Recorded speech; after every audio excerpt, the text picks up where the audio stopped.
बिस्मिल्लाहिर्रहमानिर्रहीम। अज़ीज़ साथियों, RHCSS series के लेक्चर नंबर 12 के साथ मैं आपकी खिदमत में हाज़िर हूँ। आज का लेक्चर इनफैक्ट इस सीरीज़ का हमारा आखिरी लेक्चर है, जिसके बाद आप इस काबिल हो जाएंगे कि RHCSS के एग्ज़ाम में अपीयर हो सकें। इंटरेस्टिंग बात आज के लेक्चर में हुई है कि इसको आज मैं दूसरी बार रिकॉर्ड कर रहा हूँ। इनफैक्ट जब मैंने लास्ट टाइम रिकॉर्ड किया तो रिकॉर्डिंग करने के बाद मुझे इल्म में आया कि कई जगहों पर साउंड जो है वो मिस कर गई थी। उस वक्त उसकी वजह ये थी कि दरमियान में चार्जिंग ख़त्म हुई मशीन की, मैंने रिचार्ज पे लगाया और स्टैंड बाय का कोई इशू आया, वाट नॉट एंड वाट नॉट। बहरहाल उसका नतीजा ये निकला कि जनाब मुझे सारी लैब आज दोबारा कन्फिगर करनी पड़ी है और मैं इस लेक्चर को आज दोबारा आपके लिए रिकॉर्ड कर रहा हूँ। लेक्चर 12 में हम बज़ाहिर देखने वाले छोटे छोटे लेकिन इंतहाई इंटरेस्टिंग और प्रैक्टिकल नोयत के टॉपिक्स को कवर करेंगे। आज हम ये देखेंगे कि ग्रुप मैनेजमेंट किस तरह की जाती है, कोटा यानी कि स्टोरेज स्पेस किस तरह मैनेज कर सकते हैं, हम जॉब स्केजुलिंग किस तरह कर सकते हैं, सिक्योर शेल SSH के बारे में हम बात करेंगे, NFS और AutoFS की बात की जाएगी, CIFS विंडोज़ बेस्ड जो हमारे शेयर होते हैं उसकी हम बात करेंगे, और VNC वर्चुअल नेटवर्क कम्युनिकेटर या कंट्रोलर जिसके थ्रू हम रिमोट एडमिनिस्ट्रेशन करते हैं लिनक्स की मशीन से। इन टॉपिक्स को आज हम कवर करेंगे। जी तो साथियों, आज की हम लैब शुरू करते हैं। सबसे पहले हम ग्रुप्स की बात करेंगे। ग्रुप बेसिकली एक ऐसा सेट ऑफ यूज़र्स या रिसोर्सेज होता है जिसके थ्रू हम इफ़ेक्टिव एडमिनिस्ट्रेशन करते हैं कि ग्रुप्स के स्पेसिफिक मेंबर्स को या स्पेसिफिक ग्रुप्स को डिफरेंट राइट्स होते हैं। तो जो यूज़र्स उन ग्रुप्स के मेंबर्स होते हैं उनको स्पेसिफिक रिसोर्स के राइट्स अवेलेबल हो जाते हैं, और इसी तरीके से जो मेंबर नहीं होता उसके राइट्स अवेलेबल नहीं होते। ये एक एडमिनिस्ट्रेटिवली चीज़ों को डिस्ट्रीब्यूट करके हैंडल करने का बड़ा अच्छा तरीका होता है। इसको आगे चलाने के लिए से अभी हम एक ग्रुप ऐड करते हैं। मैं कहता हूँ ग्रुप ऐड, और मैं कह देता हूँ रिसर्च। हमारे पास से R&D की फर्म है और कुछ लड़के R&D पे हमारे स्पेसिफिकली लगे हुए हैं, तो हम कहते हैं कि उनका डाटा शेयर हो जाए। देखिए ग्रुप ऐड हो गया। अब मैं चाहता हूँ कि जो मेरा यूज़र जावेद है वो इस ग्रुप का मेंबर बन जाए। मैं कहूँगा user mod dash capital G group name user name and enter. आपको मैं ये बता दूं कि ये जो G है, the capital G, this is denoted for the secondary group. जब भी लिनक्स पे आप किसी यूज़र को बनाते हैं तो उसी यूज़र के नाम से उसका एक ग्रुप ऑलरेडी क्रिएट हो जाता है जिसे प्राइमरी ग्रुप कहा जाता है, और वो स्मॉल G से रिप्रेजेंट होता है। कैपिटल G के थ्रू हम सेकेंडरी ग्रुप एलोकेट कर सकते हैं, और ये मैं बता दूं कि कोई भी यूज़र के पास मल्टीपल सेकेंडरी ग्रुप्स हो सकते हैं क्योंकि वो एक से ज़्यादा ग्रुप्स का मेंबर हो सकता है एज पर द रिक्वायरमेंट। अब अगली बात यह है कि ये यूज़र को इमीडिएटली जो है अपने ग्रुप्स नज़र आने चाहिए बगैर लॉग ऑफ हुए। उसके लिए हम कमांड यूज़ करते हैं, that is new GRP research. Enter करें। ये कमांड यूज़र जावेद खुद भी रन कर सकता है, हमने रन कर दी। अब आप ऐसा करें कि SU करें जावेद से, और हम इसके ग्रुप्स देखना चाहते हैं तो हम लिखेंगे ग्रुप्स। देखें जावेद जो है अपने प्राइमरी ग्रुप और रिसर्च ग्रुप का भी मेंबर बन गया है। अच्छा, अब हम यूज़र क्रिएट करने के दौरान भी उसका सेकेंडरी ग्रुप उसको असाइन करवा सकते हैं। Let's have an example. मैं कह देता हूँ कि user add capital G research group के साथ बनाए यूज़र को जिसका नाम है नौमान। अब नौमान का प्राइमरी ग्रुप नौमान के नाम से तो बन ही जाएगा, लेकिन ये रिसर्च का मेंबर अभी क्रिएट होता ही हो जाएगा। होम डायरेक्टरी मैंने कल जो यूज़र बनाए थे वो बिल्कुल एग्जिस्ट करती है। मैं एक काम करता हूँ जी, RM मैं करता हूँ CD/home जी। मैं कहता हूँ जनाब इसको रिमूव कर देता हूँ नौमान की डायरेक्टरी को। स्विच मैंने गलत लगा दिया, और मैं जनाब नईम की डायरेक्टरी को भी रिमूव कर देता हूँ, एंड शारिक एंड जनाब अली एज वेल। अब सिर्फ मेरे पास यूज़र जावेद रह गया, और मैं यूज़र डेल से चेक कर लेता हूँ, अगर यूज़र नोमान क्रिएट हुआ है तो उसको मैं डिलीट कर दूँ।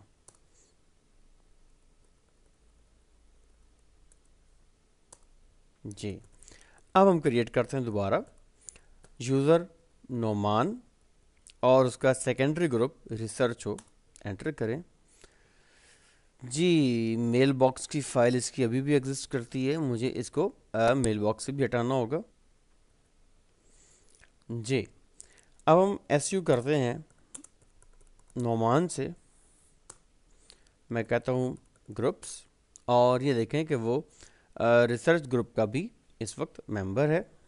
इससे वापस बाहर आते हैं, इससे मैं नोमान का अकाउंट सेट कर देता हूँ, पासवर्ड नोमान पासवर्ड दे देते हैं।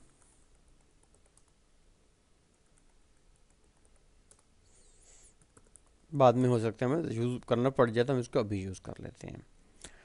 अच्छा, अब से हमारे यूज़र आते हैं, कहते हैं कि यार हम रिसर्चर्स हैं, हमारे ग्रुप का नाम आप रिसर्चर्स ना रखें, रिसर्च कर दें। और फिर एक और बात जो एडमिनिस्ट्रेटिव पॉइंट ऑफ व्यू होती है वो ये है कि हम चाहें तो ग्रुप का नंबर, जो यूनिक नंबर है, वो चेंज कर सकते हैं। अभी बाय डिफ़ॉल्ट जो लिनक्स का बिहेवियर है, तो ग्रुप आईडीज़ और यूज़र आईडीज़ 500 से ऑनवर्ड दी जाती हैं। हम क्या करेंगे अभी कि मैं से अपने जो पहला स्टेप है वो ये करता हूँ कि यूज़र्स की बात सुनने से पहले अपने ग्रुप का नंबर मॉडिफाई करवा देता हूँ। से मैं इसको कह देता हूँ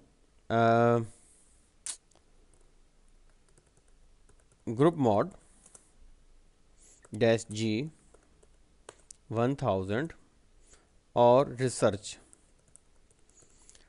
ठीक है, इससे पहले मैं एक और काम करता हूँ कि इसको मॉडिफाई कर देता हूँ ताकि कमांड्स में मैच करने में कोई आसानी हो। मैं कह देता हूँ जी groupmod dash n, name बदले रिसर्चर्स का, किसका, रिसर्च का।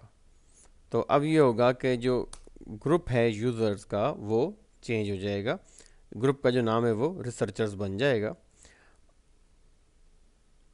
रिसर्चर्स लें जी, मैं इसका ग्रुप आईडी भी चेंज कर देता हूँ, एंटर। दोनों काम हमारे पास इकट्ठे हो गए। अब मैं एक काम करता हूँ कि जी मैं कहता हूँ आईडी करे मेरे पास जमील की, सॉरी जावेद की। ठीक है जी, ये मेरा यूज़र जावेद, और आप ये देखें कि ये ग्रुप का आईडी मेरा रिसर्चर्स का चेंज भी हो गया है। मैं कहता हूँ कि आईडी करे नोमान की, तो नोमान के साथ ग्रुप मेरा रिसर्चर्स का ऐड हुआ है, so it is on the 1000 ID already. तो ये एक छोटी सी हमारी डिमॉन्स्ट्रेशन है कि हम ग्रुप्स की मैनेजमेंट आपस में किस तरीके से कर सकते हैं। आप इसके मैन पेजेस कंसल्ट करेंगे तो डेफिनेटली आपको ज़्यादा एडवांस कमांड्स अवेलेबल हो जाएंगे।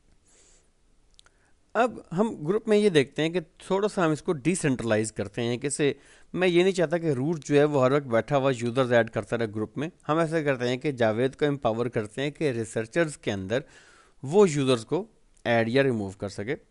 से मैं कह देता हूँ उसको जी पास WD डैश ए जनाब जावेद रिसर्चर्स, एंटर करें।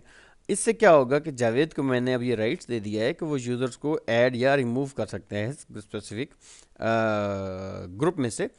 और मैं ये बता दूं कि ये कैपिटल ए जो है ये सिर्फ रूट यूटिलाइज कर सकता है। अभी जब हम जावेद से करेंगे तो हम इसको स्मॉल यू के ज़रिए ऐड करवाएंगे। अच्छा, उससे पहले मैं एक अदद यूज़र ऐड कर लेता हूँ सिस्टम के अंदर ताकि उस यूज़र को मेंबर बनाया जा सके। मैं कह देता हूँ उसे अली। ठीक है, पास WD कर लें अली का।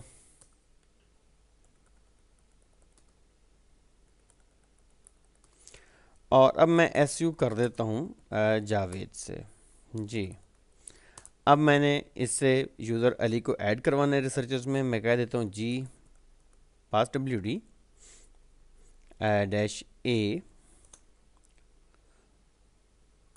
अली एंड रिसर्चर्स ग्रुप का उसे मेंबर बना दे। ठीक है, और आप ये देखें कि यूज़र जो है अली वो इस ग्रुप का मेंबर बन गया है। तो ये तरीक़ाकार है जिसको यूज़ करते हुए जो है आप यूज़र्स को राइट्स दे सकते हैं कि वो फर्दर किसी यूज़र को ऐड करवा सकें। अच्छा, ग्रुप डिलीट करने के लिए हम कमांड यूज़ करते हैं ग्रुप डेल, आ गया ग्रुप नेम, लेकिन फ़िलहाल मेरे इसको डिलीट करने का कोई प्रोग्राम नहीं है। ठीक है, तो कमांड आप देख लें, इसको आप यूज़ करके देख लीजिएगा। इसके अलावा आप GUI में चले जाएं तो आपको वहाँ पर भी इसके ग्रुप मैनेजमेंट की चीज़ें मिल जाएंगी। This is here users and group. जी, मैं एज अ रूट इसको कनेक्ट करता हूँ। आप ये देखें कि जो मैंने यूज़र्स ऐड किए हैं वो यहाँ मौजूद हैं। आप ग्रुप्स पे क्लिक करें और आप ये देखेंगे कि आपके अवेलेबल ग्रुप्स, ये देखें जावेद, अली और नौमान जो हैं, these people are now member of the researchers group. So this is how. अच्छा, अगर आप किसी यूज़र पर से मैं कहता हूँ अली है, मैं इसको प्रॉपर्टीज़ यूज़ करता हूँ, तो अली की रेलिवेंट इंफॉर्मेशन जो है वो आपके सामने आ जाएगी। अकाउंट इन्फो है, अकाउंट एक्सपायरेशन है, पासवर्ड लॉकिंग है यानी कि अकाउंट लोकली ब्लॉक हो जाएगा। एक्सपायरेशन, ग्रुप्स देखें अली का अपना प्राइमरी ग्रुप भी है और अली जो है वो जनाब हमारा रिसर्चर्स का भी मेंबर है। आप यहाँ से अनचेक करके भी उसकी मेंबरशिप रिवोक करवा सकते हैं। सो ये एक उसका व्यू है जिसके थ्रू आप यूज़र एडमिनिस्ट्रेशन अपने सिस्टम पर कर सकते हैं।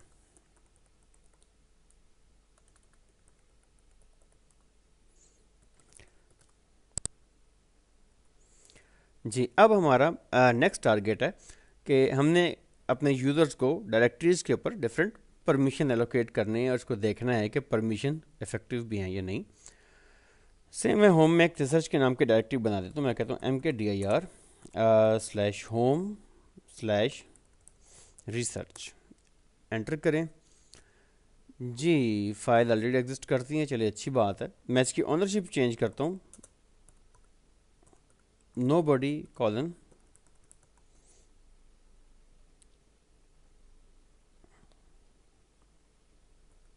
researchers and slash home and research के nobody से मुराद ये है कि कोई भी यूज़र बाय डिफ़ॉल्ट इसके ऊपर ओनरशिप नहीं लेगा, तो जो लोग क्रिएट करते जाएंगे उनकी ओनरशिप ऑटोमेटिकली यहाँ शो होगी। एंटर करें।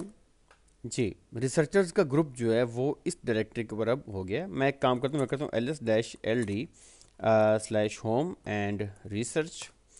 आप देखें कि उसकी ओनरशिप जो है वो रिसर्चर्स के ग्रुप को मिल गई है। अच्छा, अब इसको ओनरशिप देने के बाद हमने फाइल परमिशंस ठीक करने हैं। उसके लिए हम कमांड देंगे chmod that is 2070/home and research। अब मैं इसको एक्सप्लेन करता हूँ आपको।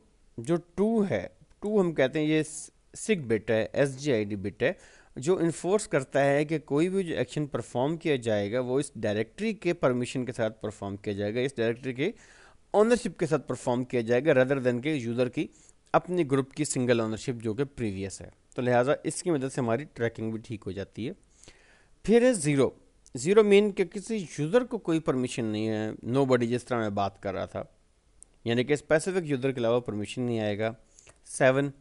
7 मीन का ग्रुप जो है रिसर्चर्स का उसको फुल परमिशन हैं। ज़ीरो मीन अदर्स को, अदर कोई भी इसके अलावा आ जाएगा उसको परमिशन इस पर किसी किस्म का भी नहीं होगा। अब आप क्या करें, LSLD में करूँ ना, तो आप ये देखें RWS, ये जो सिग बिट है, SGI बिट, ठीक है, ये जो है हमारा वो है जो हमारा 2070 की जो हायरार्की को आपके सामने शो कर रहा है। अब क्या करते हैं थोड़ी देर के लिए कि मैं यूज़र जावेद से स्विच करता हूँ और मैं जनाब चला जाता हूँ रिसर्च की डायरेक्टरी में। मैं कहता हूँ CD/home research, LS खाली है, मैं कहता हूँ mkdir test1, LS-LD करें और आप ये देखें कि उसने डायरेक्टरी जो है क्रिएट कर दी है। LS-L करें तो आपको डायरेक्टरी के अगेंस्ट उसकी अप्रोप्रिएट ऑनरशिप भी नज़र आ जाएगी। क्लियर करें। अच्छा, अब मैं इससे एक फ़ाइल बनवा लेता हूँ vim share.txt और मैं इसमें एडिट करता हूँ।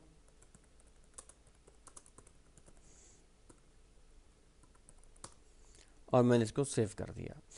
अब सेव करने के बाद मैं इस यूज़र से बाहर आ जाता हूँ। अब क्योंकि नुमान भी इसका मेंबर है, तो असूलन नुमान को भी इस फाइल पे मॉडिफिकेशन के राइट्स होने चाहिए हैं। और मेरा ख्याल है हमने अली को भी बनाया था, तो अली को भी इस पे परमिशन होने चाहिए। मैं कहता हूँ से su डैश अली कर देते हैं। पहले तो मैं करता हूँ कि कैट करे होम में रिसर्च में किसको जी, शेयर को जी। ये देखें फाइल इसकी एक्सेस में है। अब मैं इसको कह देता हूँ कि vim करे होम को, रिसर्च को, उसमें शेयर को। अब मैं देखें इंसर्ट ऑन हो गया। मैं कहता हूँ चेंज्ड बाय अली, सेव हो गया। दोबारा कैट करें, डाटा आ रहा है। इट मीन्स अब क्योंकि दोनों यूज़र एक ही ग्रुप में थे, तो इनको रेलिवेंट एरिया के साथ काम करने की ऑप्शन मिल गई। अब हम काम करते हैं, एक छोटा सा और काम करके देख लेते हैं। मैं यूज़र एक और ऐड करता हूँ से नईम। ओके, अब मैं इसका पासवर्ड भी सेट कर देता हूँ।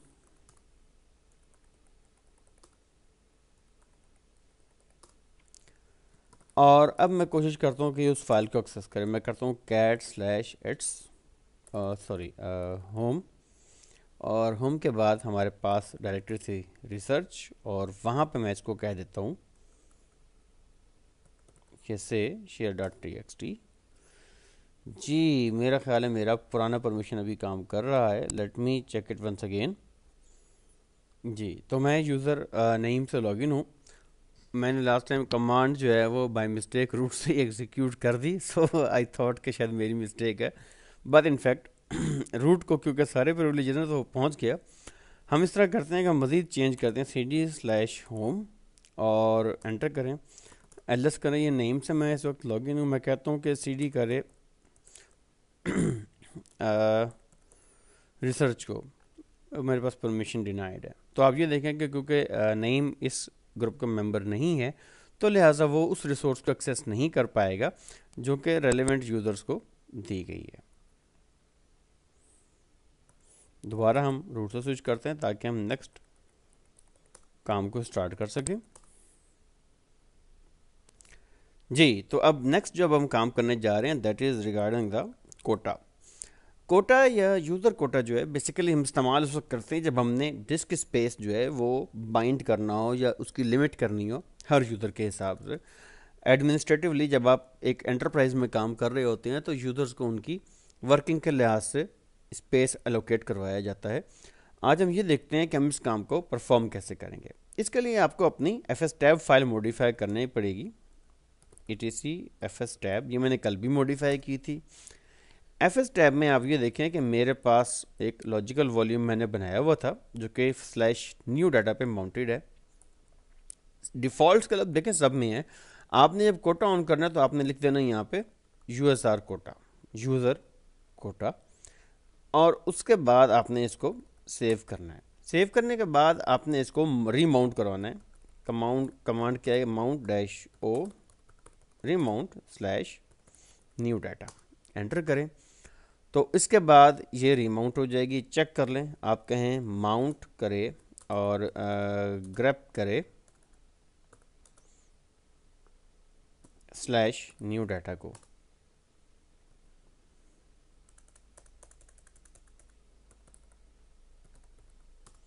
ठीक है, और हमने जब न्यू डाटा को ग्रेप किया तो ये हमारे पास देखें इस पर यूज़र कोटा लगा हुआ है। सो इट्स ओके फिदास। अब हमने कोटा ऑन करना है। मैं इसके लिए कमांड लिखता हूँ कोटा चेक -cum/न्यू डाटा। कमांड ये मैंने कल भी चलाई थी। सी से मुराद क्या है कि न्यू कोटा फाइल क्रिएट की जाएगी, यूज़र कोटा फाइल। फिर यू से मुराद है यूज़र लिस्ट, वो यूज़र जो उसमें आएंगे, जो उन्हें बाद में ऐड करने उस लिस्ट में आएंगे। और एम क्या है, ये हमारे सिस्टम को बताएगा कि जी आपने इस फोल्डर को रीड ओनली मोड में माउंट नहीं करवाना। एंटर करवाएं। अब मैं कहता हूँ ls/new डाटा। आप ये देखें कि a quota dot user file हमारी क्रिएट हो गई है। अच्छा, अब हमने करना क्या है कि हम यूज़र कोटा देखना चाहते हैं कि किस तरह लगाया जाता है। उसको लगाने से पहले मैं आपको ये दिखा दूं कि यूज़र कोटा या कोटा मैनेज किस तरह होता है। हम कहते हैं ईडी कोटा डैश यू। मैं कहता हूँ जी अली का ज़रा कोटा दिखाओ। ये आपके सामने फाइल शो होती है। इसमें मैं कुछ समझा दूँ। जो पहला कॉलम है ये आपकी ड्राइव या डिवाइस की मैपिंग है। ब्लॉक्स, नंबर ऑफ ब्लॉक्स जो हैं वो कितने एलोकेटेड हैं। सॉफ्ट लिमिट, सॉफ्ट से मुराद वो लिमिट जिस पे वार्निंग दी जाती है। हार्ड, हार्ड से मुराद वो लिमिट जहाँ पे रोक दिया जाएगा। आई नोड्स से आप वाकिफ़ हैं, जब भी फाइल क्रिएट होती है तो उसका आई नोड होता है 0, 0 मीन फिलहाल कोई रिस्ट्रिक्शन नहीं है। सॉफ्ट लिमिट के जितने आई नोड हमने लगाए होंगे उसमें वार्निंग कब देनी है। और हार्ड लिमिट के जब हमने रोक देने मजीद फाइल नेट्स क्रिएट करने से। तो फिलहाल क्योंकि ये सारे ज़ीरो हैं, इट मीन्स के यूज़र जो मर्ज़ी करता फिरे। आए यूज़र को ज़रा रोकें। रोकेंगे कैसे? मैं से लिख देता हूँ। मैं कहता हूँ सेट कोटा किसके लिए, dash u g user Ali के लिए कितना 30 MB सॉफ्ट,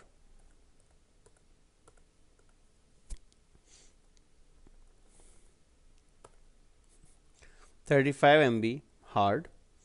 और उसको आई नोड पे कुछ भी ना कहें और किस पे /न्यू डाटा पे।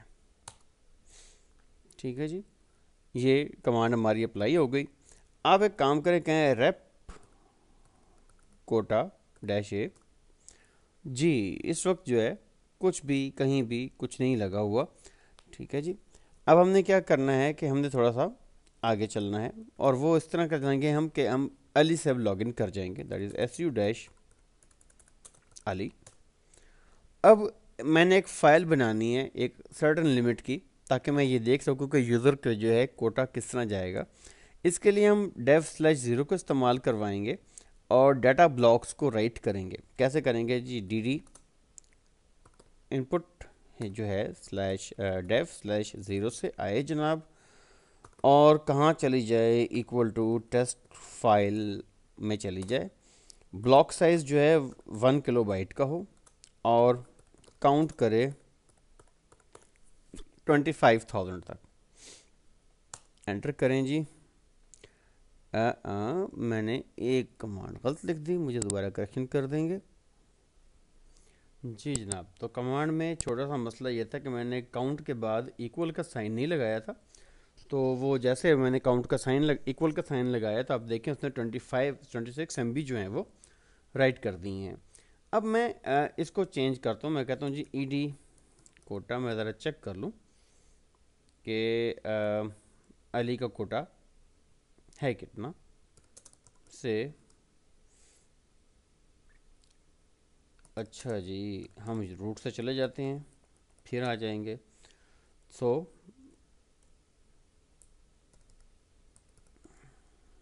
डैश यू अली जी। तो ये आपके सामने डाटा मौजूद है उसके मुताबिक कि उसकी डाटा की फाइलें जो हैं वो 30 MB और 35 पे सेट हैं। अब थोड़ा सा इस लिमिट को हम जाकर क्रॉस करते हैं और ये देखते हैं कि क्या हमें रोका जाता है कि नहीं रोका जाता। पुरानी कमांड को फिर रिपीट करें। So it is again dd if जो है वो मेरे पास है /dev/0 पे और आउटपुट जो है जनाब टेस्ट फाइल 1 में ले आए। ब्लॉक साइज़ आप लें 1 किलोबाइट का और मैं काउंट इसको से कहता हूँ 15,000 करने से तुलन हम 35 MB की रेंज पार कर जाएंगे जी। तो फिर मैंने मिस्टेक कर दी टाइपिंग में, मैंने यहाँ स्लैश लगा दिया। चलिए जी इक्वल लगाते हैं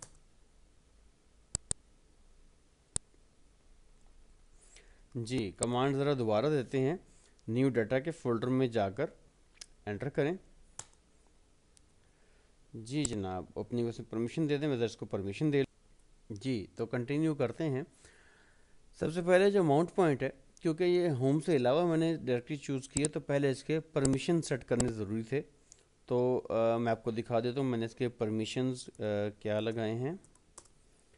ls-l करें और आप ये देखें कि मैंने न्यू डाटा के परमिशन जो हैं वो चेंज कर दिए हैं। ये सेम है जिस तरह स्लैश होम में हमने डायरेक्टरी के परमिशन लगा दिए थे, इस हिस्ट्री के बिट लगा कर भी और ग्रुप की मेंबरशिप भी दे के।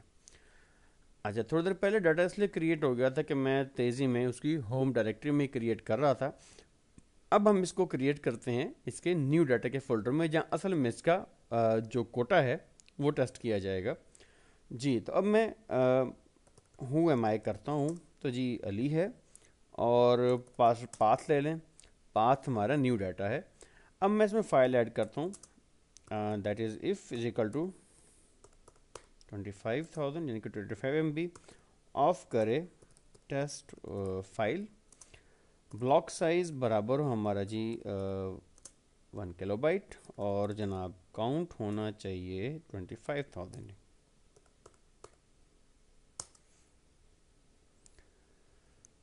जी जनाब, अब मैंने क्या गलत कर दिया? Oh my God, /dev/0। लें जी, ये होती हैं तेज़ी की गलतियां, लिहाजा पेपर में ध्यान कीजिएगा। लें जी, 26 MB कॉपी हो गया। अब मैं कोशिश करता हूँ 15,000 और राइट करूँ। 15,000 राइट करने से मैं एक्चुअली जो 35 MB की रेंज है वो पार कर जाऊँगा। लेट्स सी क्या होता है। जी, ये दोबारा कॉपी हो गया, थोड़ी देर पहले रुक गया था, अब फिर कॉपी हो गया। मुझे चेक करना पड़ेगा कि आखिर कहाँ गलती हो रही है बार। जी, दोबारा करते हैं टेस्ट फाइल। 1 टाइम क्रिएट हो गया। अब मैं इसको 15,000 की लिमिट देता हूँ और टेस्ट फाइल का नाम चेंज करता हूँ। ठीक है जी, अब देखें मेरे पास वार्निंग जनरेट हो गई है कि no space is left on the drive. कितना उसने कॉपी किया? उसने सिर्फ 11 MB कॉपी किया है और उसके बाद क्योंकि हमारे 35 की लिमिट रीच हो गई थी, लिहाजा उसने फर्दर उसको कॉपी करने से इनकार कर दिया। सो ये है जिस तरीके से हम इस अली को अगर देखें तो वो अपनी 3500 की लिमिट क्रॉस कर चुका है, 35 मेगाबाइट की, तो उसको रोक दिया गया फर्दर कॉपी करने से। आप चाहें तो आप कोटा के अगेंस्ट एक छोटी सी रिपोर्ट जनरेट कर सकते हैं। रेप कोटा, दैट इज़ नाम, उसका नाम है that is repquota -a। ये कमांड आपको बता देगी कि आपके कोटा के ऊपर क्या स्टेटिस्टिक्स चल रहे हैं।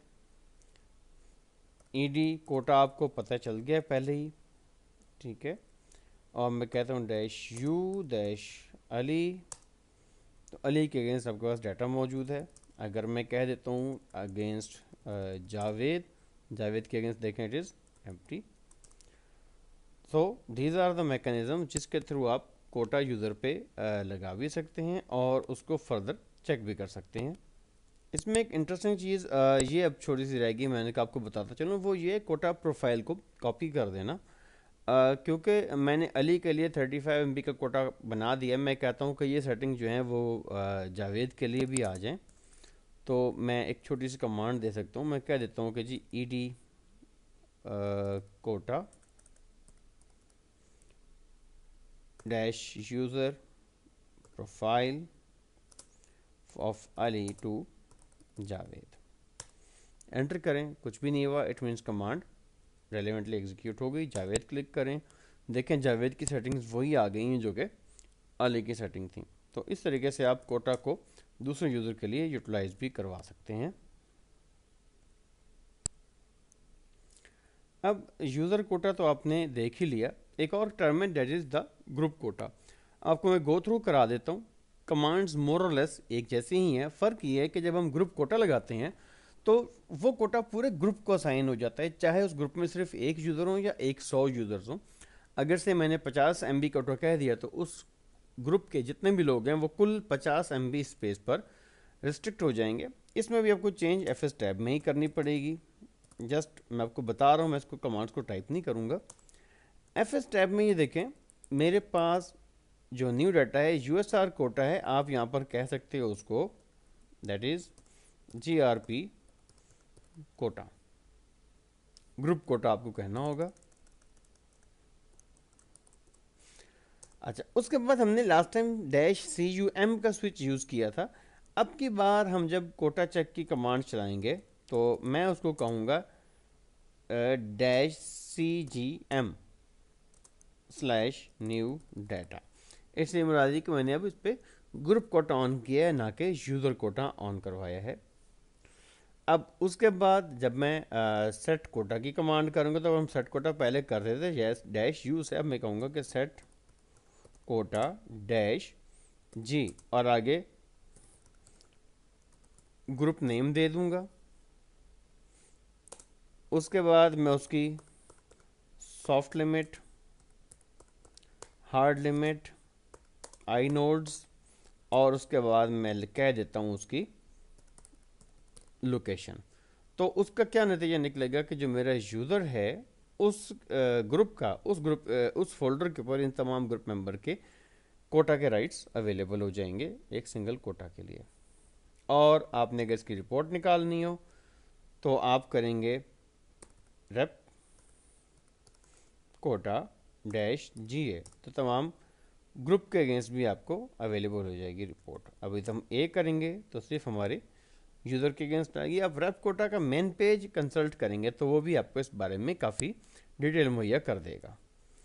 जी, थोड़ा सा आगे चलते हैं। अब हम जॉब स्केड्यूल करने की बात करते हैं।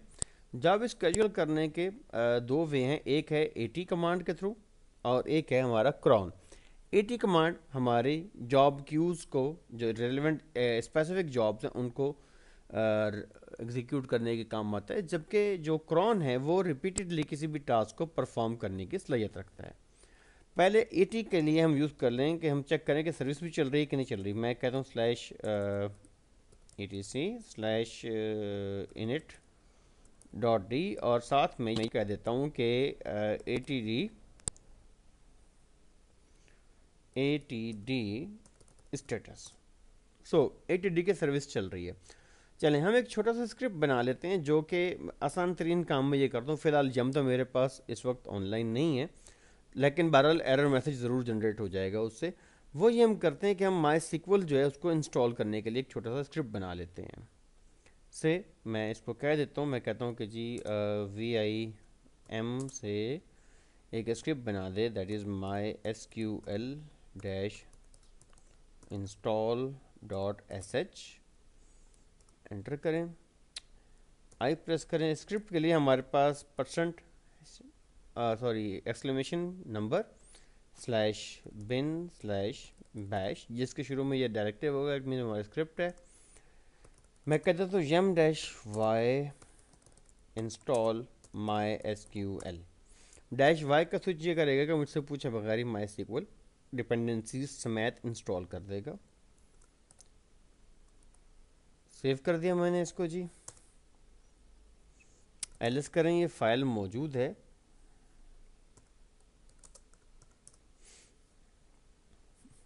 ठीक है, इंस्टॉल MySQL स्क्रिप्ट। अब इसको एग्जीक्यूटेबल बनाना है। मैं कहूँगा chmod u+x MySQL install, ls-l करें। देखें इसका कलर चेंज हो गया। अब ये अगर मैं ./ के बाद MySQL इंस्टॉल sh करूँगा तो ये अभी चल जाएगी, लेकिन हमने इसको 8 के साथ चलाना है। मैं चाहता हूँ कि अब से 5 या 6 मिनट बाद, बल्कि टाइम थोड़ा है, हम इस तरह करते हैं कि 2 मिनट की एग्जीक्यूशन ले लेते हैं। मैं कहूँगा @f MySQL installer.sh क्या करें, 9 अभी से 9 से 1 मिनट करंट टाइम 9 + 2 मिनट्स। अब से 2 मिनटों बाद जनाब वो ये फरमाए कि ये स्क्रिप्ट चला दे जी। एंटर करें।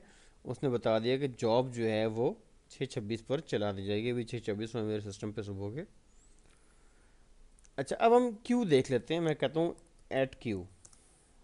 @q में जनाब एक अदद जॉब लगी हुई है। इस जॉब का नंबर है 1। अगर आप चाहें तो इसको रोक सकते हैं।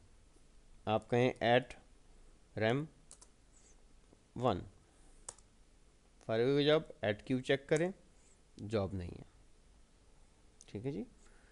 अच्छा, अब क्या करें जी, चलें जी दोबारा जॉब को लगा देते हैं। मैं कहता हूँ add dash F MySQL dash install plus 2 minutes, enter करें, एट क्यू चेक करें, जॉब जनाब इस वक्त क्यू में लगी हुई है, 6:27 पर एग्जीक्यूट हो जाएगी। अच्छा, अब हम ज़रा आगे चलते हैं और मैं ये देखता हूँ कि ये क्यूट जॉब पड़ी कहाँ है।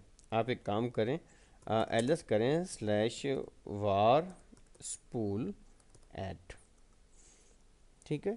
ये आपकी जो आईडी पड़ी हुई है ना जनाब, ये वाली, ये दिस वन, ये आपकी जॉब के मुतल्लिका है, लोकेशन है। अच्छा, अब इसको अगर आप ओपन करेंगे तो आपको इसके अगेंस्ट इसमें जो कुछ लिखा हुआ है वो भी शो हो जाएगा जी। अब मैं ATQ की कमांड देता हूँ तो मेरे सामने कोई चीज़ शो नहीं हो रही, इट मीन्स ये जॉब प्रोसेस की जा चुकी है। एक काम करते हैं, देता हूँ मेल चेक कर लेते हैं जी। मेल भी जनरेट नहीं हुई फ़िलहाल मेरे पास कोई, ठीक है। तो इससे मुतलिक क्योंकि मेरे पास कोई एरर भी जनरेट नहीं हुआ तो इट मीन्स कि ये जॉब जो है वो प्रॉपरली हमारी एग्जीक्यूट हो चुकी है। अच्छा, इस दौरान मैं आपको ये दिखा दूं कि इस वक्त मैं जिस पाथ पर पहुंचा हुआ हूँ वो 80 का पाथ है। मैंने जॉब को री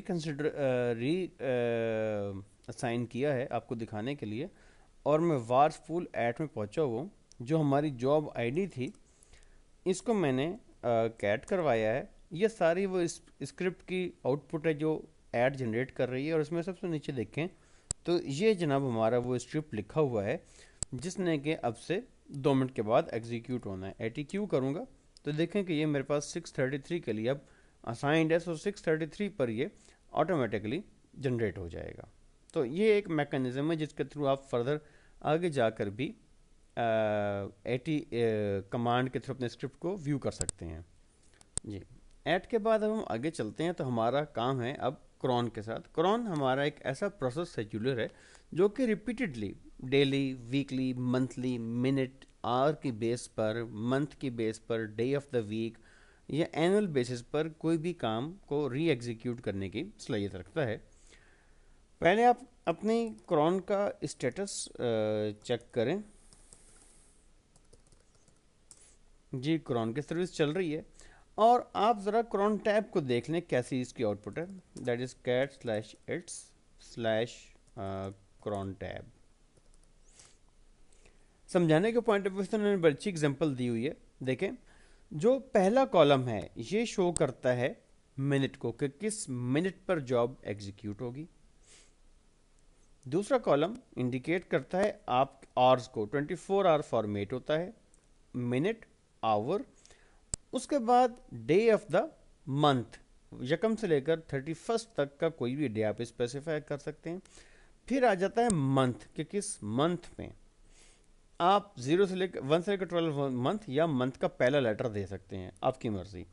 फिर डे ऑफ द वीक के किस दिन, 0 से लेकर 6 तक या 0 से लेकर 7 तक, या आप डे की एब्रीवेशन भी यूटिलाइज कर सकते हैं। तो इस कम्बिनेशन को मैच करके आप जो है किसी भी टास्क को रेगुलर स्केड्यूलिंग के ऊपर बना सकते हैं। हम एक छोटी सी एग्जांपल लेते हैं, कैसे मैं एक फाइल क्रिएट करवा देता हूं जब भी एक स्पेसिफिक टाइम होगा। मैं कहता हूं क्रॉन टैब डैश ई। इस वक्त जो मैं जॉब शेड्यूल कर रहा हूँ ये यूज़र रूट की हो रही है जॉब। इस वक्त से 37 है, मैं कहता हूँ से 39 और 06, ठीक है। और इसके अलावा स्टैरिक स्टैरिक स्टैरिक, और जनाब ये टच करे slash root slash file create कर दे 1, या मैं कह देता हूँ क्रॉन 1।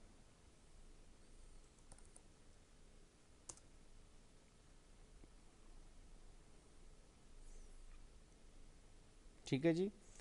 और उसके बाद अब हम इसको वेट करेंगे उस टाइम का जिस टाइम पर कि वो इस कमांड को एग्जीक्यूट कर देगा जी। तो अगर आप देख सकते हो तो मैंने कुछ देर पहले ये इसकी एलएस किया और फिर मैंने दोबारा एलएस किया। आप ये देखें कि क्रॉन 1 जो है क्रिएट हो गया।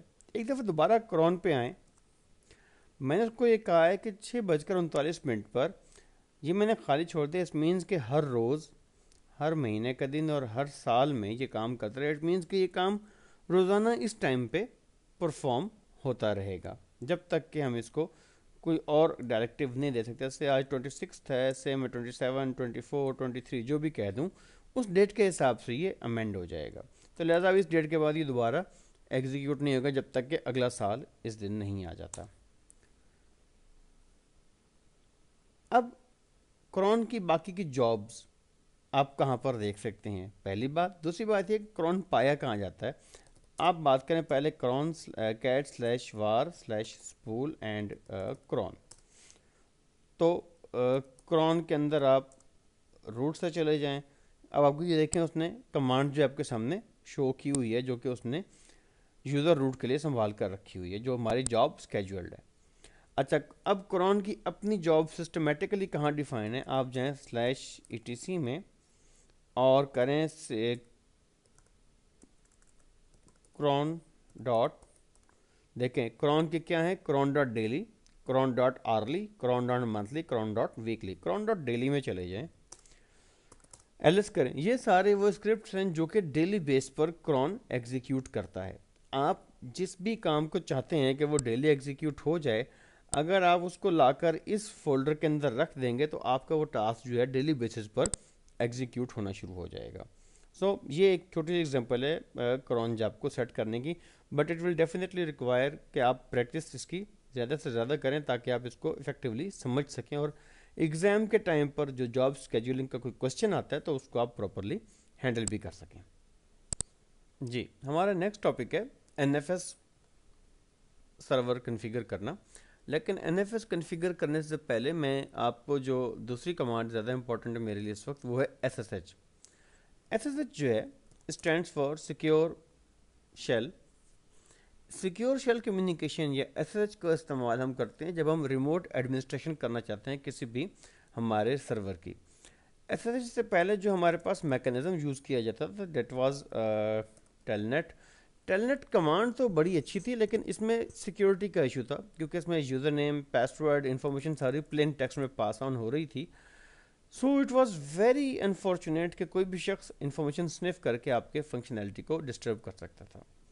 एसएसएच करने के लिए हम सिंपल कमांड क्या देते हैं कि एसएसएच और आगे होस्ट नेम या उसके रेलेवेंट कोई भी आईपी एड्रेस से 192.168.174.130 मेरा एक होस्ट है।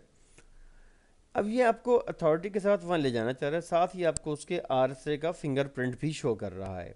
अगर बाद में किसी वजह से ये फिंगरप्रिंट चेंज हो सकता है, हो जाता है, तो माइट भी ये पॉसिबल है कि या तो आपका सिस्टम कंप्रोमाइज़ हो गया या रिफ्रेश रीइंस्टॉल किया गया है उसको, जिसकी वजह से आपको एंट्रीज नहीं मिल रही। तो फिलहाल मैं इसको आरएसए की कंसिडर करता हूँ, यस। अब ये आरएसए की मेरे लोकल एसएसएच की फाइल्स में ऐड हो जाएगी और तो कुछ देर के बाद जब ये ऐड कर लेगा तो देन ये मुझसे उस रिमोट सर्वर का पासवर्ड मांगेगा। जी, तो अब मैं इस लेवल पे आके इसका पासवर्ड दे देता हूँ और ये देखिए मैं अपने रिमोट सिस्टम पे कनेक्टेड हूँ। अब इस वक्त ये ऐसे ही है जिस तरह मैं सिस्टम पर फिजिकली बैठा हूँ। आप एलएस करें, आप उस सिस्टम पे मौजूद हैं। अच्छा, मैं फटाफट यहाँ पर एनएफएस के हवाले से कुछ बातें आपको बता दूँ कि इससे ये मेरा एनएफएस सर्वर है। तो एनएफएस जो है, अब ये देखें एसएसएच और एनएफएस दोनों इकट्ठे ही आ गए कि एसएसएच के थ्रू मैं यहाँ कनेक्ट हुआ हूँ और एनएफएस के ऊपर मैं उसकी सर्वर लेवल की कन्फिग्रेशन कर रहा हूँ। RHEL6 जो है NFS2, 3 और 4 चारों को सपोर्ट करती है, लेकिन इसका जो डिफ़ॉल्ट एटीट्यूड है वो NFS4 के साथ है। अच्छा, NFS सर्वर जो है उसके ऊपर एक छोटा सा काम आपने करना होता है। आप चाहें तो सर्वर के ऊपर एक्सपोर्ट एफएस लिखें तो आपको आपके सर्वर का स्लैश डाटा नज़र आ जाएगा। फिलहाल इसमें आपने परेशान इसलिए ज़्यादा नहीं होना क्योंकि RHCS एग्ज़ाम में NFS सर्वर कन्फिगर करना आपका जॉब नहीं होगा। आपने NFS क्लाइंट और AutoFS का क्लाइंट कन्फिगर करना है।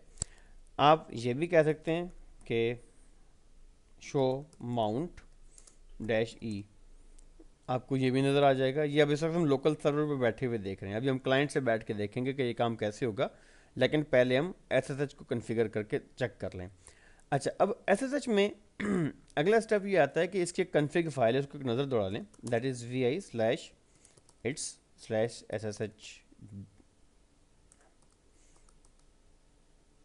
और उसके अंदर है हमारे पास sshd_config। ये फाइल बहुत से इंपॉर्टेंट इन्फॉर्मेशन अपने अंदर होल्ड करती है। सबसे पहली बात तो ये कि डिफ़ॉल्ट पोर्ट 22 होती है, आप इस पोर्ट को बदल के इसको अनचेक कर दें तो इसका ये फ़ायदा होगा कि आप पोर्ट बदल के SSH यूज़ कर सकते हैं। लिसन एड्रेस आप चेंज करवा सकते हैं। इसी तरह आप इसमें फर्दर ऑप्शंस को एक्सप्लोर करें। इसमें लॉगिंग कैपेबिलिटी आप एनेबल डिसेबल कर सकते हैं। अथेंटिकेशन, इसमें आप इवन रूट अलाउ को भी डिसेबल कर सकते हैं। उसका ये फ़ायदा होता है कि फिर आप इस मशीन पर एज अ रूट नहीं हो सकेंगे। ये देखें लेकिन ना परमिट रूट लॉगिन, ये यस है, ये फाइल चेकड है अभी। इससे मुराद ये कि फ़िलहाल एज अ रूट आप इस सिस्टम पे आ सकते हैं। अगर मैं इसको अनचेक कर दूं और रूट लॉगिन नो कर दूं, इससे मुराद ये कि अब इस सर्वर पर एज अ रूट आप नहीं आ पाएंगे।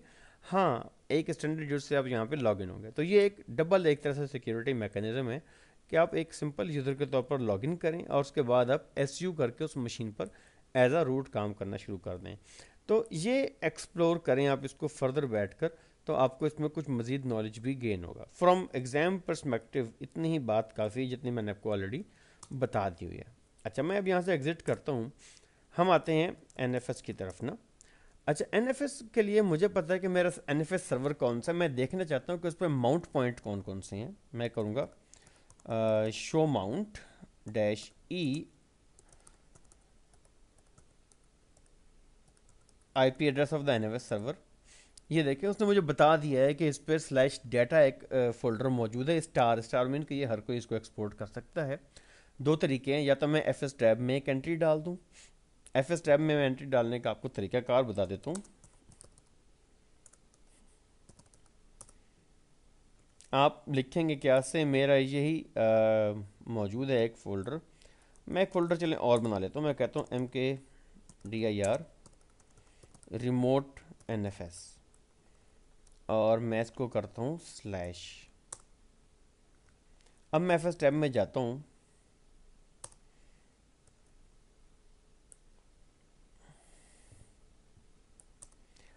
और मैं कहूँगा 192.168.174.130:/डाटा का नाम था फोल्डर और कहाँ पे रिमोट NFS, यानी कि मेरा लोकल फोल्डर रिमोट NFS होगा।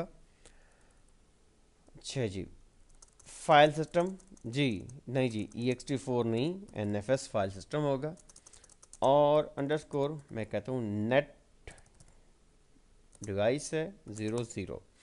नेट डिवाइस मैंने इसको इसलिए कह दिया है कि क्योंकि बाजू का नेटवर्क अवेलेबल नहीं होता, तो ये ना हो कि FS टैब जो है वो इसी इंतज़ार में लटकता रहे कि जब तक नेटवर्क शेयर नहीं मिलेगा तो मैं कनेक्ट नहीं होऊंगा, या मशीन ऑन नहीं करूँगा।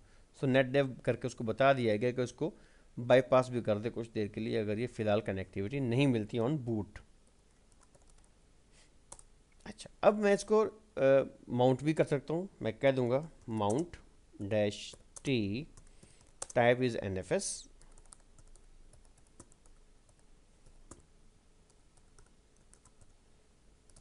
डाटा और किस पे, रिमोट NFS पे एंटर करें, df-ah कर लें।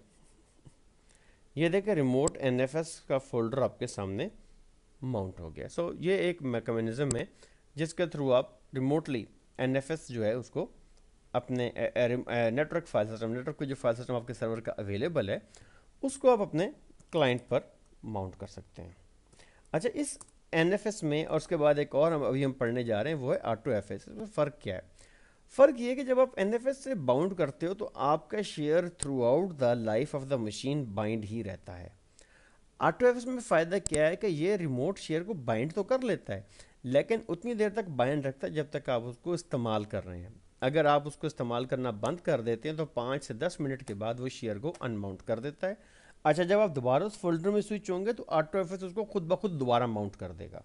सो लिहाजा इसमें आपको परेशानी की ज़रूरत नहीं होती। इसका फ़ायदा आपको ये मिलेगा कि आपकी मिनिमम जो है वो सिस्टम रिसोर्स जो हैं वो यूटिलाइज होंगी। अच्छा जी, R2FS के लिए पहले आप सर्विसेज चेक कर लें।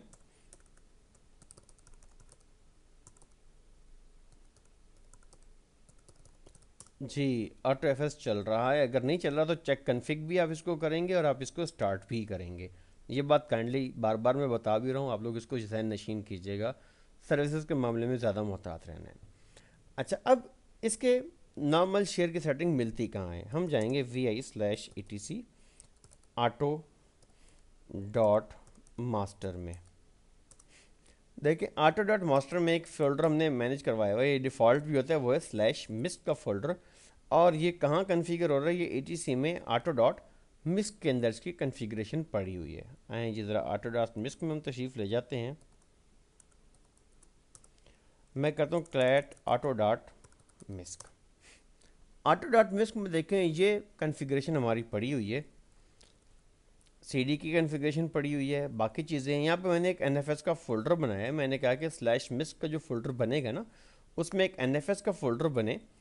फाइल सिस्टम किस टाइप का हो? एनएफएस का हो, इनिशिएट करे, और ये मेरे एनएफएस सर्वर का एड्रेस भी पड़ा हुआ है। अब सिर्फ अगर तो आपने फर्स्ट टाइम ये एंट्री डाली है, तो इसके बाद आपको चाहिए कि आप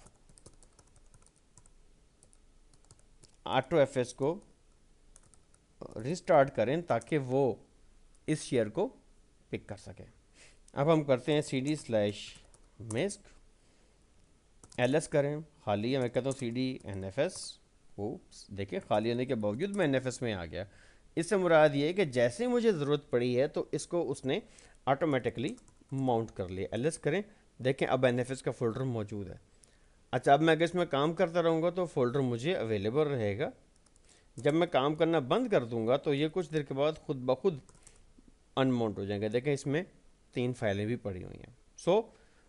ये वो मैकेनिज़्म है हमारा जिसके थ्रू हम इस पर काम भी करके रख लेते हैं। सो दिस इज़ हाउ कि आप इसके ऊपर वर्किंग भी करके देख लीजिएगा। आप /मिस्क लिख के आप उसकी जगह /रिमोट यूज़ करें, ठीक है। आप बाकी की सेटिंग एक ऑटो डॉट मिस्क की बजाय आप ऑटो डॉट रिमोट की फाइल एक बना लें।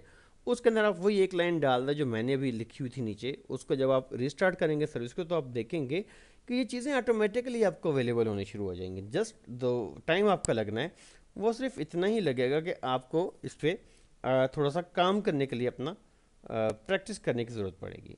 बाकी रेस्ट आप इसका मैन पेज कंसल्ट करें तो इंशाल्लाह ये बड़ी आसानी से वर्किंग कर जाएगा। जी, आगे चलते हैं। अब हम बात करेंगे CIFS की, that is common internet file system. CIFS को हम यूटिलाइज उस वक्त करते हैं जब हमारी लिनक्स की मशीन ने विंडोज़ का कोई शेयर जो है वो यूटिलाइज करना होता है। उसके लिए हम CIFS यूज़ करते हैं। जब लिनक्स टू लिनक्स या लिनक्स टू यूनिक्स जा रहे हैं, देन हम NFS को यूटिलाइज करते हैं। अच्छा, अभी देखें मैंने SMB क्लाइंट के थ्रू जो है अली का यूज़र जो है उसको लिस्ट करवाया हुआ है। तो वो आपके सामने देखें, जो हमारा शेयर है वो सारे शो कर रहा है। और ये मैंने एक शेयर बनाया हुआ है ऑलरेडी लिनक्स विंडोज़ की मशीन पे। आपने इसको वरी नहीं करना कि ये शेयर कैसे बना हुआ है। आपका एग्ज़ाम ऑब्जेक्टिव हदसियत ये हो सकता है कि आपको इन्फॉर्मेशन मिल जाएगी, उसके अगेंस्ट आपने शेयर माउंट करवाना है। ड्राइव में चाहे माउंट करवा दें, चाहे आप यहाँ पर करके से फाइल कॉपी करने का प्रोसीजर दिखा दें, that will be equally good जिस तरह का भी आप यूटिलाइज करवाएंगे। सिंपली मैंने अभी क्या किया, मैंने SMB क्लाइंट -u अली मेरा है और L मेरा सिर्फ सर्वर जो है या विंडोज़ का सर्वर है। तो उसने अली का पासवर्ड लेने के बाद मेरे सामने डाटा ओपन कर दिया। अच्छा, अब हम इससे इस तरह करते हैं कि जी ज़रा कनेक्ट होके देखते हैं। मैं करता हूँ SMB client -u Ali dash, that is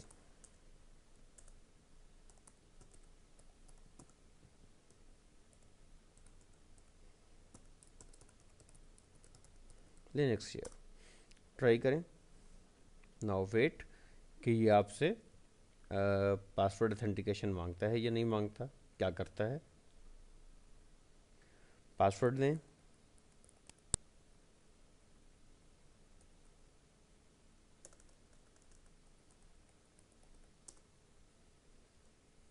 दोबारा कोशिश करते हैं।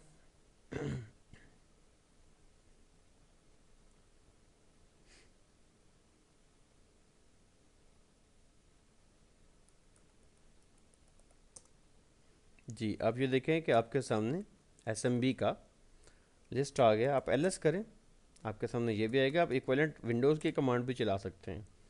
अच्छा, यहाँ से फाइल लेनी है तो आप गेट करेंगे, आपने देनी हो फाइल तो आप पुट करेंगे। पहले मैं करता हूँ KGLCD और मैं चलता हूँ /home/ali में।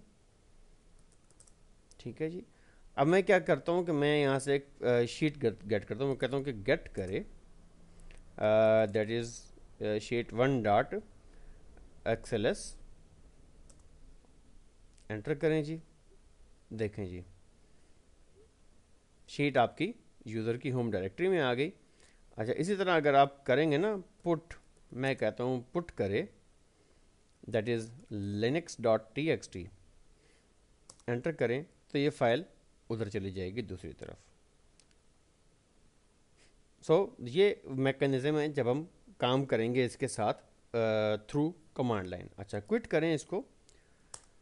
दूसरा तरीका ये कि आप सिर्फ का शेयर डायरेक्ट माउंट भी करा सकते हैं। मैं एक डायरेक्टरी बना देता हूँ। मैं कहता हूँ उससे /win डाटा के नाम से, और मैं कह दूंगा mount-t और it is CIFS and my user is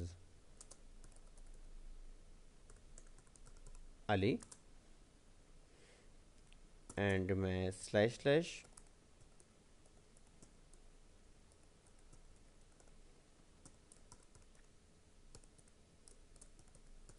और मैंने करना है /win डाटा को।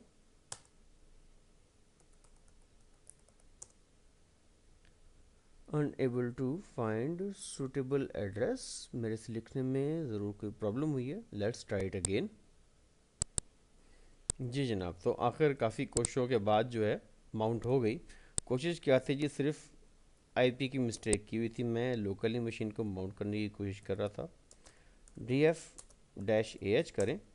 एहतियातन मैंने परमिशन और ओनरशिप भी जो है वो अली को दे दी है ताकि रीड राइट करने का कोई प्रॉब्लम भी क्रिएट ना हो। तो आप ये देखें कि इस वक्त लिनक्स शेयर जो है वो मेरे सामने फुली बाइंड हुआ है और मैं इसको अपने यहाँ सर विजिबिलिटी भी कर सकता हूँ। करेंगे cd/win डाटा ls करेंगे तो देखें ये मौजूद है। और डेफिनेटली ये मैं आपको बता दूं कि इसके साथ ही जो /fs टैब की एंट्रियां हैं वो भी आप इक्विवेलेंटली कर लीजिएगा। तो ये डाटा जो है आपको अवेलेबल हो जाएगा through the boot of the computer. जैसे सिस्टम बूट करेगा तो ये डाटा भी आपको अवेलेबल होना शुरू हो जाएगा। तीसरा तरीका क्या है कि आप GUI में इसको माउंट कर सकते हैं। कैसे जनाब? वो ये है कि जी आप चले जाएं प्लेसेस में, कनेक्ट टू अ सर्वर। यहाँ पर आप इसको ऑप्शन दें कि जी विंडोज़ का शेयर है, सर्वर का एड्रेस क्या है, आज नहीं अब नहीं भूलूंगा, ये लें, और Linux share, user name is Ali, connect करें।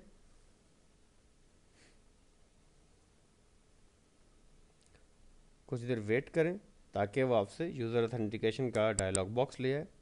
ठीक है जी, ये मैंने इसका पासवर्ड दिया। रिमेंबर फॉर एवर भी कीजिएगा, देखिएगा एग्ज़ाम में क्या कहते हैं ताकि आप उस अकॉर्डिंगली सेटिंग कर सकें। कनेक्ट करें। ये देखें फ़ोल्डर आपके सामने आ गया यहाँ पर। अगर आप बैकग्राउंड में जाए तो देखें ये फ़ोल्डर शेयर के लिए अवेलेबल है। ये वो तरीक़ाकार है जिसके थ्रू आप इसको इंस्टॉल करते हैं, अपने कनेक्ट करते हैं विंडोज़ के शेयर को अपने सिस्टम में।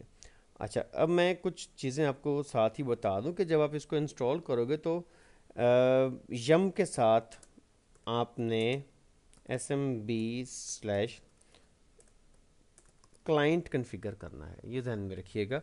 smb क्लाइंट अगर आप कन्फिगर नहीं करेंगे तो जो डिफ़ॉल्ट इंस्टॉलेशन उसमें टूल पूरे नहीं होते, तो ये कनेक्ट नहीं होने देगा आपको, लिहाजा ये ध्यान रखिएगा।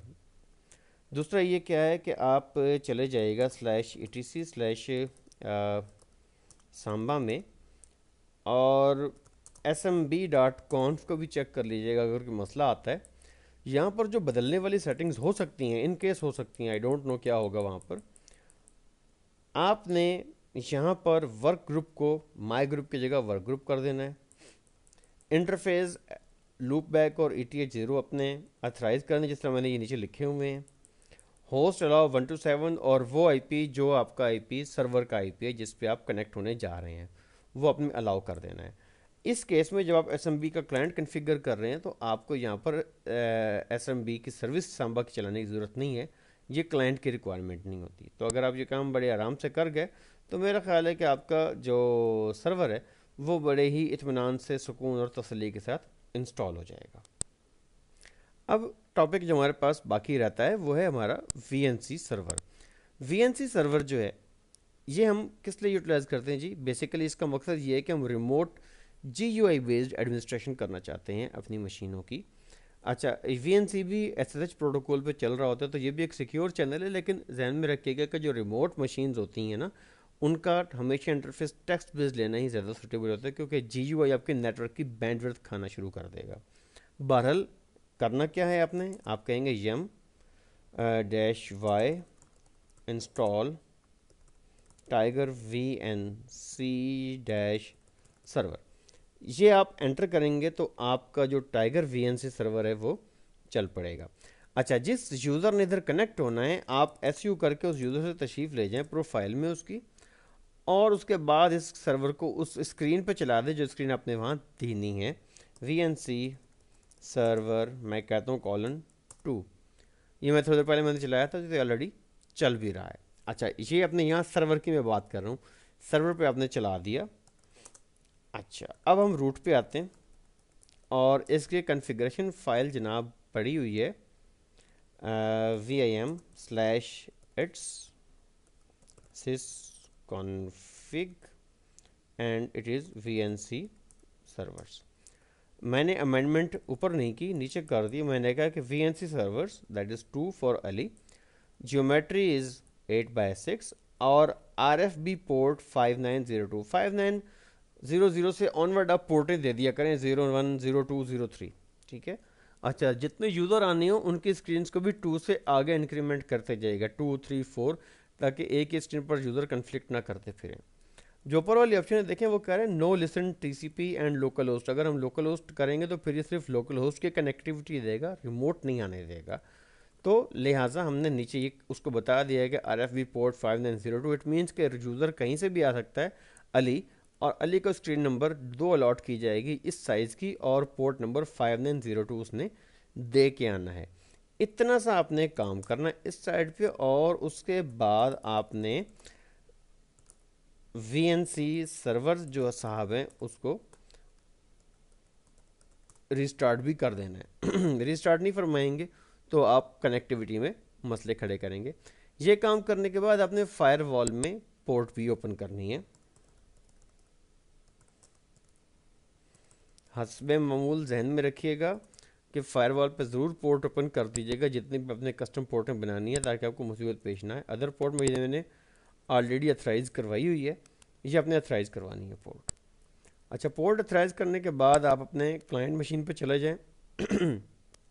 क्लाइंट मशीन पर भी आपको इंस्टॉल करने की ज़रूरत है VNC व्यूअर। कैसे करेंगे, आप कीजिएगा yum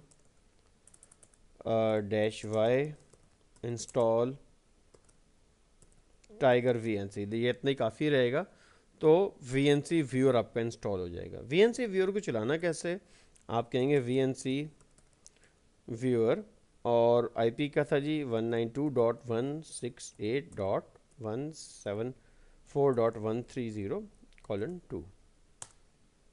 पासवर्ड मांग रहा है, लें जी। स्क्रीन नंबर 2 खुल गई अली की। अब हम यहाँ से बैठकर, आप देखें टाइगर VNC खुला हुआ है माई लैब पे। अब आप यहाँ से बैठकर अली के अगेंस्ट, अली के साथ जो है सर्वर में बैठ के जितनी भी फंक्शनैलिटी है वो परफॉर्म कर सकते हैं। तो मेरे दोस्तों, इस सारे मैकेनिज़्म के साथ ही आज लेक्चर नंबर 12 ख़त्म होता है। दिल तो मेरा बहुत करता है कि आपके साथ बहुत सारी बातें शेयर करूं, लेकिन ज़ाहिर बात है ethics examination point of view से बहुत ज़्यादा इम्पॉर्टेंट है, और हम लोग एथिकली बाइंड भी हैं, लीगली भी बाइंड हैं इन चीज़ों से बचने के लिए। कुछ साइट्स अवेलेबल हैं, बेशुमार साइट्स हैं, लेकिन जिन साइट्स को मैंने यूज़ किया है, मेरे इस्तेमाल में भी रही हैं, अब भी करता रहता हूँ। विद एग्ज़ाम पर्सपेक्टिव अगर आप तैयारी करना चाहते हैं तो लिनक्स questions.org एक बहुत अच्छी साइट है जहाँ पे आप थ्रू क्वेश्चन आंसर अपनी इन्फॉर्मेशन गैदर कर सकते हैं। इसके अलावा certcollection.org मैं चेक करता रहा हूँ, मैं यहाँ पर टेक्निकल एडमिन भी हूँ और लिनक्स के मतलब मैं इन्फॉर्मेशन भी शेयर करता हूँ। आप इन साइट्स पर भी ज़रूर जाइएगा, ये आपको बहुत अच्छा मटेरियल मुहैया करेंगे, बहुत डिटेल्ड चीज़ें आपको मिलेंगी। मैं दोबारा आपको आखिर में आज ये कहना चाहूँगा कि आप लोग प्रैक्टिस करने पे ध्यान कीजिएगा। अगर आप प्रैक्टिस नहीं करेंगे तो जितना मर्जी आप मटेरियल इकट्ठा कर लें, आप पास नहीं हो पाएंगे। लेकिन अगर आप प्रैक्टिस कर रहे हैं, सिनेरियोज बना रहे हैं, इन दोनों साइटों पे आप कंसल्ट करें, मैं आपको 100% गारंटी देता हूँ कि अगर आप इन पर अमल करते जाएंगे तो इंशाल्लाह लजीज आप बआसानी RHCSA का पेपर पास कर लेंगे। अब मैं आपसे इजाज़त चाहूँगा, इंशाल्लाह फिर अल्लाह ने ज़िंदगी दी तो नेक्स्ट लैब में, नेक्स्ट लेक्चर में आपसे किसी नेक्स्ट ट्रेनिंग में मुलाकात होगी। तब तक के लिए अल्लाह हाफिज़ और अपनी दुआ में मुझे याद रखिए।